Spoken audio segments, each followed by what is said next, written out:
சுவையான தமிழ் நெஞ்சங்களுக்கு வணக்கம். இது உங்கள் திருமதி குக் சேனல். இன்னைக்கு நம்ம வெள்ளைச்சோள மாவு தோசை பார்க்க போகிறோம். வெள்ளைச்சோளம் 1 டம்ளர் எடுத்திருக்கோம். பாருங்க, 1/2 டம்ளர் புழுங்கல் அரிசி, 1/4 டம்ளர் பச்சரிசி, 1/4 டம்ளர் உளுந்து, 1/4 ஸ்பூன் வெந்தயம். தண்ணி ஊற்றி நல்லா ஊற வச்சுக்கலாம், அலசி ஊற வச்சுக்கலாம். அரிசியும் உளுந்து வெந்தயம் சீக்கிரம் ஊறிடுங்க. வெள்ளைச்சோளம் ஊற கொஞ்சம் லேட் ஆகும். 4 மணி நேரம் கழித்து பாருங்கள், நல்லா ஊறிடுச்சு. இப்போ மாவை ஆட்டி வச்சுக்கலாம். ஆட்டி வச்ச மாவை எடுத்து அதில் உப்பு கலந்து நான் வச்சிடுறேன். 4 மணி நேரம் 5 மணி நேரம் கழித்து மாவை எடுத்து தண்ணி ஊற்றி தேவையான அளவுக்கு, அதாவது ரொம்ப தண்ணியாக கரைச்சிடக்கூடாது, இப்படி கொஞ்சம் கெட்டியாக கரைச்சிக்கங்க.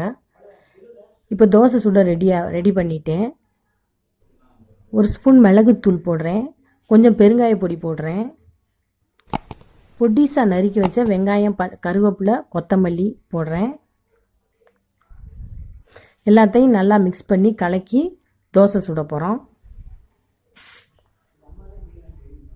பாருங்கள், தோசை ஊற்றுறோம். தோசை நல்லா சாதா தோசையை விட இந்த தோசை ரொம்ப நல்லா டேஸ்ட்டாக இருக்குங்க.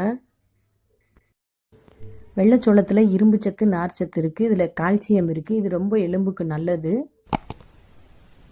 இதில் வைட்டமின் பி இருக்கனால நம்ம உடலுக்கு தேவையான எனர்ஜியை கொடுக்கும். அதனால் இதை நம்ம காலை உணவாக எடுத்துக்கலாம்.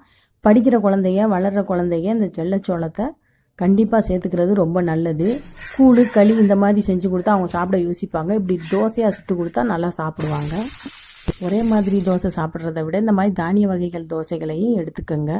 பிடிச்சிருந்தா லைக் பண்ணுங்கள். திருமதி குக் சேனலுக்கு சப்ஸ்கிரைப் பண்ணுங்கள். நன்றி.